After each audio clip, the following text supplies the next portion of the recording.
Hi, I'm David Glover and I'm introducing you to some wonderful stones. Look at the wonderful carving on this tombstone. I'll explain in a moment where we are. Here we are at Lister Lane Cemetery.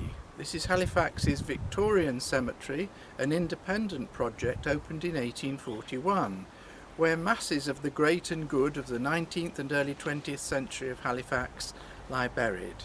In the normal way, the friends here would be offering you guided tours and telling you lots of cute anecdotes about the people who lie buried here. This year things are rather different, so the message is coming to you by video instead.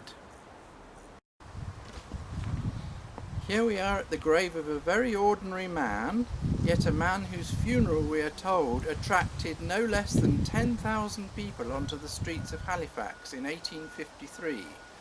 This is the last resting place of Ben Rushton, a great orator of the Chartists, and he lies next to one of his colleagues, Kit Shackleton, who was the secretary of the West Riding Chartists.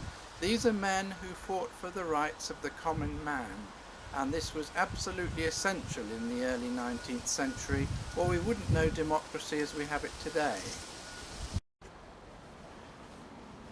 Here we have a very plain stone which was only placed here about 6 years ago, and it commemorates one of our veterans of the Battle of Waterloo in 1815.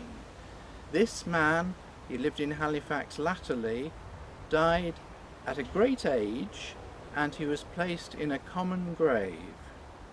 It's only recently, therefore, that he has been properly commemorated by the Friends of the Cemetery. One of the great war victims who was buried here at Lister Lane was James Denton Lee. As a boy, he was an orphan in the Crossley Orphanage at Halifax. Later in life he joined up and he served on the Western Front, being brought back to England when he was wounded or ill, and he died here in the Halifax area, being buried here in the cemetery at the age of 27 years, January 1918. Here's the memorial to James Edward Jacobs, who was really foully murdered in the Halifax Guardian newspaper offices in the centre of town in 1858 by one of his apprentices who literally went mad and beat his brains out.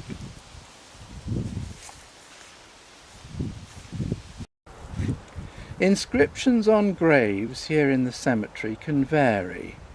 You sometimes get very plaintive verse, such as this one commemorating the death of Martha Hartley, who died in 1853. A painful malady gave the fatal blow. The stroke was certain, but the effect was slow. With wasting pain, death found me long oppressed, pitied my sighs, and kindly brought me rest. Not quite the best sort of poetry, but well intended. Here is the memorial to a man with an unusual biblical name. He was Onesiphorus Riley, and he died in 1906. Until very recently this stone was lying on its face, and we've had it re-erected so that people can see it.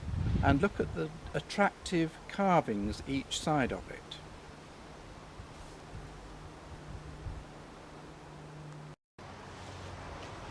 Esau Hansen, commemorated on this tombstone, was one of the founder members of the Halifax Permanent Building Society in 1853, and he was also the man who took the first loan out from the Building Society.